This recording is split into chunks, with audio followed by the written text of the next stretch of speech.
E aí pessoal, beleza? Vamos lá para mais um vídeo, né? E vamos continuar da nossa leitura aí da carta aos Hebreus, como a gente estava fazendo, né? E Hebreus capítulo 7, continuar. Tem um vídeo, a parte 1, a parte 2.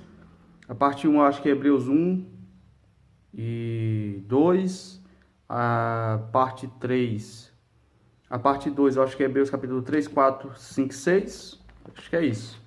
E agora vamos para a parte 3 do vídeo, que vamos começar aí a partir de Hebreus, capítulo 7. E vamos ver aonde a gente para, né? Nessa leitura. Estou com outra Bíblia aqui. Eu já estou perdido nela, que é a de estudo pentecostal, tá? Essa Bíblia é uma das que eu não recomendo que você se atenha às notas de rodapé. Ela também tem referência, o que é legal, mas por ela conter estudos para uma pessoa leiga, eu já não recomendo. Por quê? Porque os estudos da Bíblia de estudo pentecostal, ela é muito voltada para as ideias da Assembleia de Deus, né? Eu fui criado, obviamente, dentro da Assembleia de Deus e então aqui você vai ter muita coisa levando você a crer no pré-tribulacionismo, né? Que a igreja é arrebatada antes, que tem 2 arrebatamentos, por aí vai. Então, uma série de erros. Só que deixa eu só me situar aqui na tradução dessa Bíblia, que eu não estou lembrado, mas eu acho que é João Ferreira de Almeida, revista e corrigida, edição de 95. Uma tradução mais ou menos. Não tem muita diferença da corrigida e fiel, não. Aqui ela só vai atualizar algumas palavras, né? Onde tem domo, ela vai botar globo, esse tipo de coisa. Mas vamos lá. Hebreus capítulo 6, 7. O sacerdócio de Melquisedeque era a figura do sacerdote de Cristo. Essas notinhas aqui também não vão muito por isso, porque o texto pode encaminhar para outra coisa, né? Mas vamos lá. Porque este Melquisedeque, que era rei de Salém, e sacerdote do Deus Altíssimo, e que saiu ao encontro de Abraão, quando ele regressava da matança dos reis, e o abençoou. A quem também Abraão deu o dízimo de tudo, e primeiramente por interpretação, rei de justiça, e depois também rei de Salém, que é rei de paz. Certo? Então aqui está dando descrição de quem era esse Melquisedeque, uma figura muito importante no Antigo Testamento, ao qual prefigura o próprio Cristo, aonde ele era tanto rei como sacerdote perante Deus, e Abraão deu dízimo de tudo. E aqui, obviamente, a gente vai entrar na questão do dízimo e entender o que é dízimo. Agora, veja bem, é interessante essa questão quer dizer, existia na época de Abraão outras nações, ou outra nação, ou algumas pessoas e povos que eram tão retos como Abraão na perseverança do Senhor? Sim. Porque Abraão, gente, ele é contemporâneo. Quando você lê o Gênesis, você não consegue mentalizar isso, porque lá não está em ordem cronológica. Mas Abraão é contemporâneo de Nimrod. Ou seja, Abraão também é contemporâneo de algum dos filhos de Noé. Certo? Ali da descendência de Sem. Então, da descendência de Sem, você tem homens justos. Então, Abraão alcançou alguns desses homens. Certo? Porque ele era descendente de um desses. Então, Nimrod, sim, é contemporâneo de Abraão. Quando você lê a Bíblia assim, você vai achar que é distante, né? Torre de Babel, não, mas Abraão viveu naquela época também, certo? Ele alcançou aquela época. Para ter um vídeo que eu compartilhei lá no canal do Telegram, do pastor Felipe, o canal dele eu já recomendei aqui, recomendo mais uma vez, é o canal Estudo Bíblico Online, certo?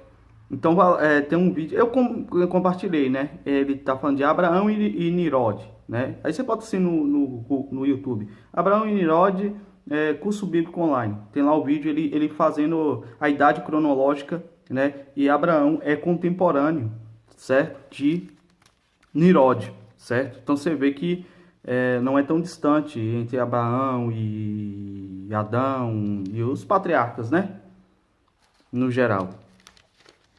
Então vamos lá. Sem pai, sem mãe, sem genealogia, não tendo o princípio de dias nem de fim de vida, mas sendo feito semelhante ao Filho de Deus, permanece sacerdote para sempre. Aqui está falando de Melquisedeque. Será Melquisedeque um anjo? Possivelmente, porque assim, não se sabe a origem dele de pai, de mãe, de descendência, genealogia, mas era um rei, o rei de Salém. E uma terra que até naquela época não existia, né? Não há registros. Possa ser uma própria personificação do próprio Cristo. Até porque a gente tem que entender que o rei de Salém, ele tem uma grande chance de ser o próprio Cristo. Aqui eu já estou entrando em outro assunto, mas é relevante.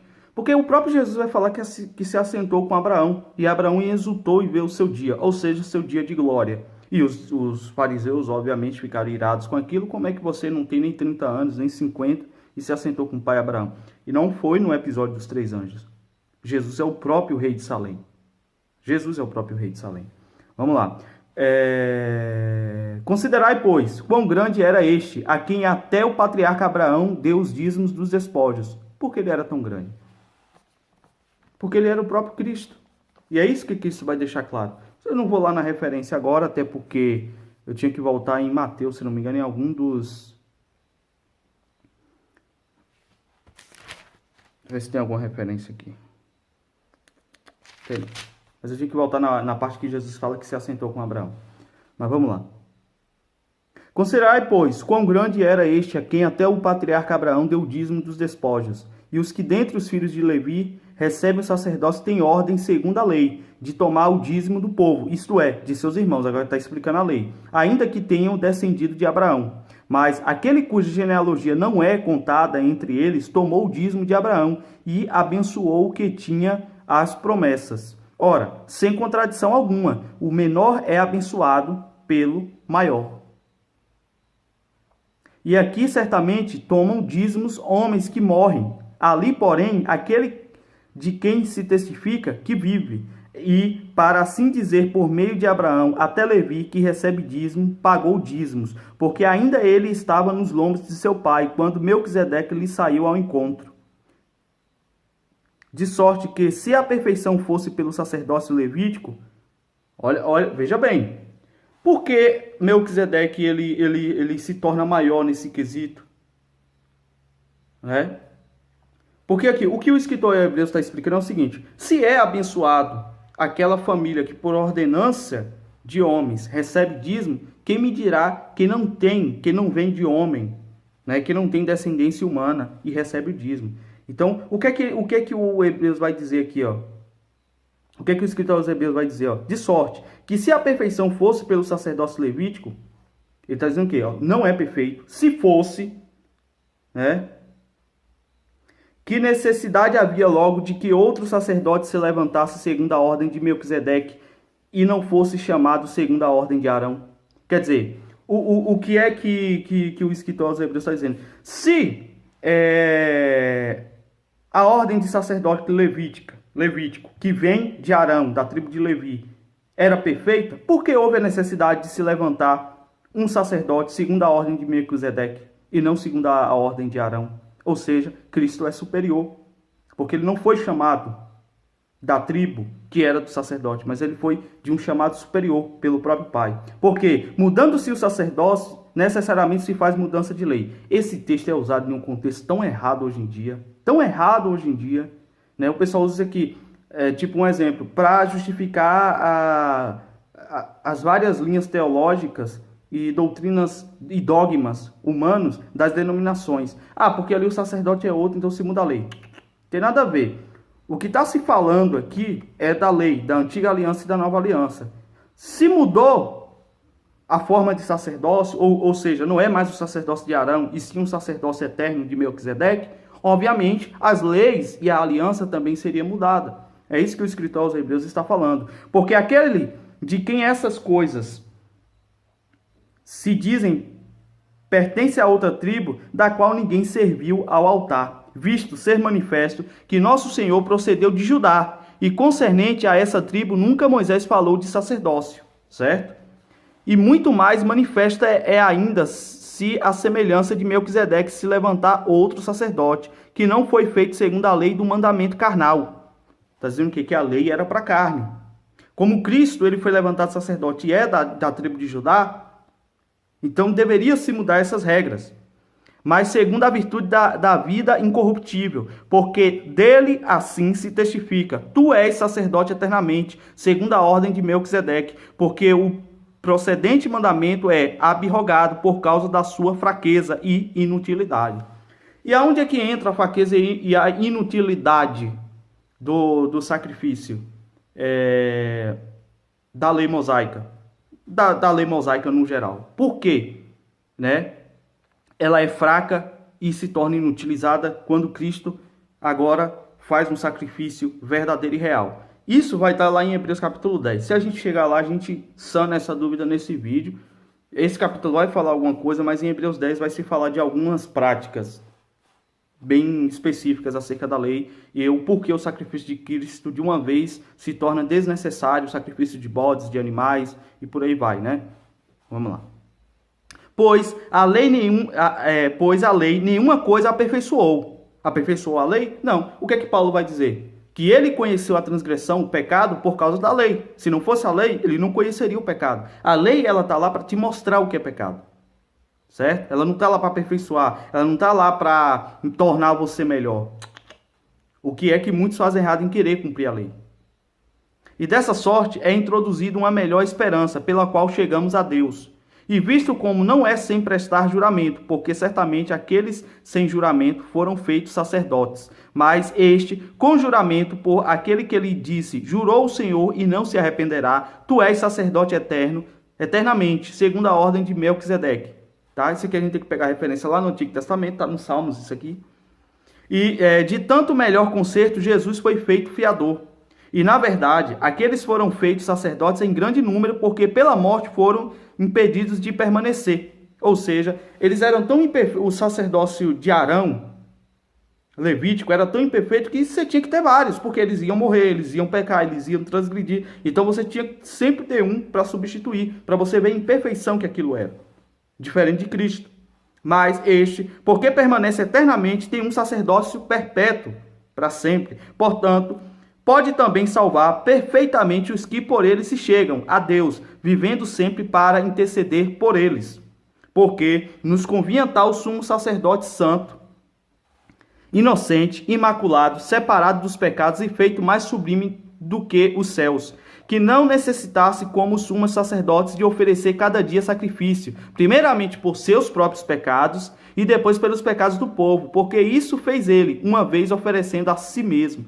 Então, o que é que o escritor de Hebreus está falando? O sacerdócio humano ele é tão imperfeito que o sacerdote, para expiar o pecado do povo, ele tinha que primeiro sacrificar por ele, santificar ele mesmo, para depois ele santificar o povo. Só que o que acontecia? Esse sacerdote era humano, era homem, ele pecava. Então ele tinha que constantemente estar sacrificando por ele, pelo povo, por ele. Então não era algo, nunca era perfeito. Mas com Cristo isso se tornou perfeito.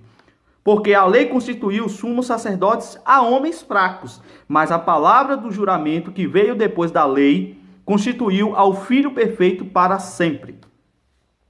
Capítulo 8. Ora, a suma do que temos dito é que temos um sumo sacerdote tal que está sentado nos céus à destra do trono da majestade, ministro do santuário e do verdadeiro tabernáculo, o qual o Senhor fundou e não o homem. Está vendo? O templo vivo. Porque todo sumo sacerdote é constituído para oferecer dons e sacrifícios, pelo que era necessário que este também tivesse alguma coisa que oferecer. Ora, se ele tivesse na terra, nem tampouco sacerdote seria. Tá vendo? Por quê? Porque Jesus nasceu da tribo de Judá, e a tribo de Judá não se chama sacerdote.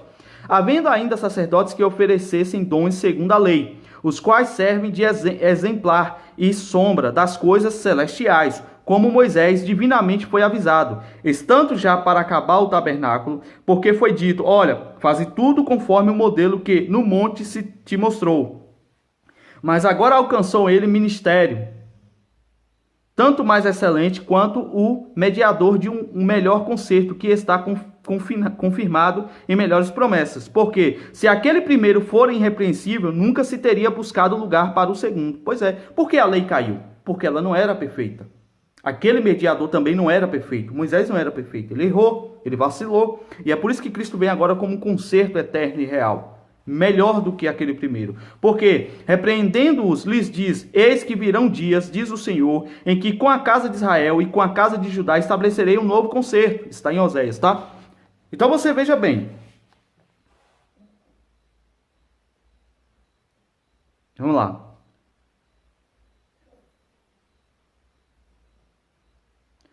Do versículo 4 ao 5, 6 e 7, você vê que já é uma substituição de Moisés por causa da não perfeição daquelas práticas. Então é por isso que Pedro vai dizer que se a gente volta de novo às práticas, e aqui em Hebreus também vai dizer, da lei, é como se a gente estivesse lançando Cristo novamente ao seu vitupério. É como se disséssemos que Cristo não foi o suficiente.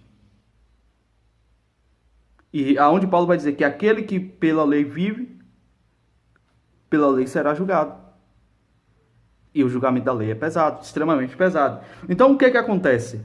Negar a suficiência de Cristo e voltar às velhas práticas da lei, isso aqui isso aqui eu estou explicando em Hebreus, porque nós precisamos ter conhecimento, né, sobre as artimanhas judaicas e daqueles seguidores cegos, guias cegos, né, que correm atrás das práticas judaicas e tentam minar o evangelho de Cristo. Então é por isso que eu estou ensinando isso aqui. Se a gente volta às questões de guarda de sábado, não coma isso, não faça aquilo, não ande X dias, faça isso, as penitências que têm que ser feitas, a gente nega o sacrifício de Cristo.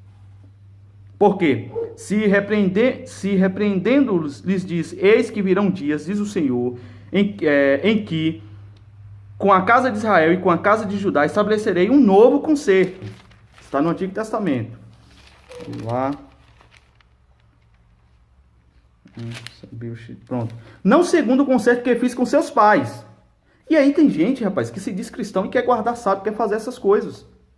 No dia em que os tomei pela mão para os tirar da terra do Egito.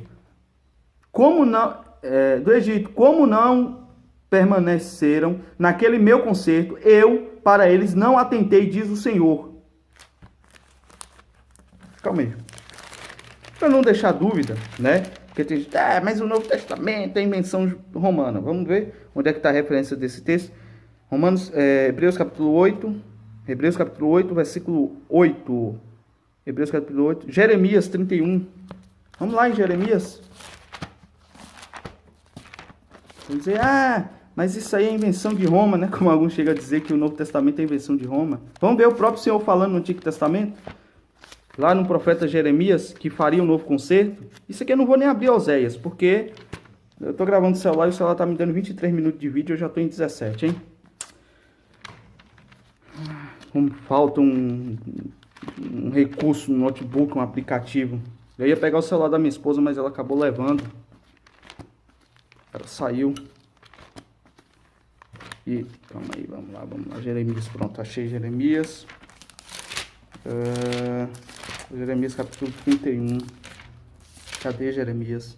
Eu tenho que dar referência, né, gente? Vamos lá? Jeremias capítulo 31, versículo 31. Eis que dias vem, diz o Senhor, em que farei um concerto novo com a casa de Israel e com a casa de Judá, não conforme o concerto que fiz com seus pais no dia em que os tomei pela mão para os tirar da terra do Egito, porquanto eles invalidaram o meu concerto, apesar de eu os haver desposado, diz o Senhor. Mas este é o concerto que farei com a casa de Israel depois daqueles dias, diz o Senhor. Porém a minha lei no seu interior, já não é mais cortar o prepúcio, né, do órgão sexual, certo? Não consiste mais em dogmas, em rituais, né? Vamos lá. Porei a minha lei no seu interior e escreverei no seu coração. Tá vendo? Não escreverá mais em tábuas de madeira, mas em tábuas de carne, que é o coração. E eu serei o seu Deus e eles serão o meu povo. E não ensinará alguém mais o seu próximo, nem alguém ao seu irmão, dizendo: conheci ao Senhor, porque todos me conhecerão, desde o menor deles até o maior, diz o Senhor. Porque perdoarei a sua maldade e nunca mais me lembrarei dos seus pecados. Assim diz o Senhor, que dá ao sol para a luz do dia, e as ordenanças da lua e das estrelas para a luz da noite, que fende o mar e faz bramir as suas ondas. Senhor dos exércitos é o seu nome. Bom, não vou ler mais, leiam Jeremias capítulo 31, por causa do tempo. Tenho 3 minutos agora para finalizar aqui Hebreus. Vamos lá, Hebreus capítulo 8, não vai chegar ao 10, tá? Capítulo 7, capítulo 8, vamos lá. Continuando, porque este é o concerto que depois daqueles dias farei com a casa de Israel, diz o Senhor, porém nas minhas leis, aqui eu já estou lendo Hebreus, não é mais Jeremias, tá?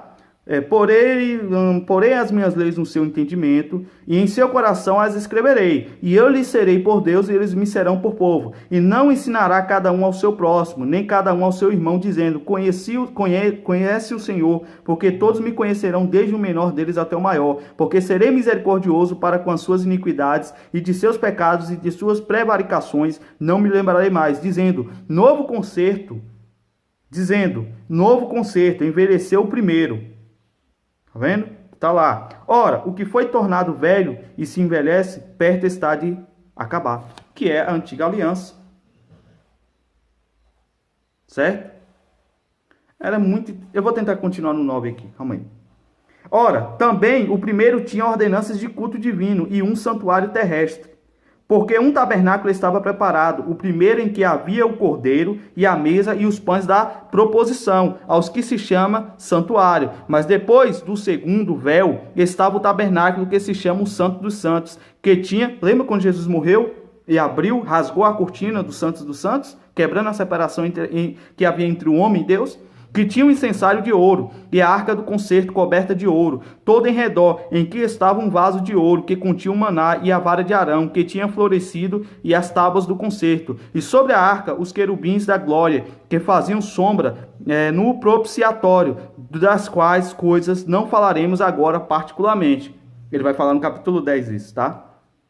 E sobre ora, estando essas coisas assim preparadas a todo o tempo, entravam os sacerdotes no primeiro tabernáculo, cumprindo os serviços, mas o segundo só o sumo sacerdote, uma vez no ano, não sem sangue, que oferecia por si mesmo e pelas culpas do povo, dando nisso a entender o Espírito Santo que ainda o caminho do santuário não estava descoberto, enquanto se conservava em pé o primeiro tabernáculo, que é uma alegoria para o tempo presente em que se oferecem dons e sacrifícios, que, quanto à consciência, não podem aperfeiçoar aquele que faz o serviço, consistindo somente em manjares e bebidas, e várias abluções e justificações da carne, impostas até ao tempo da correção. Ele está dizendo, não tem como justificar essas coisas, tá? Mas a gente vai continuar em uma outra oportunidade, porque não vai dar mais, certo? Tá acabando ali.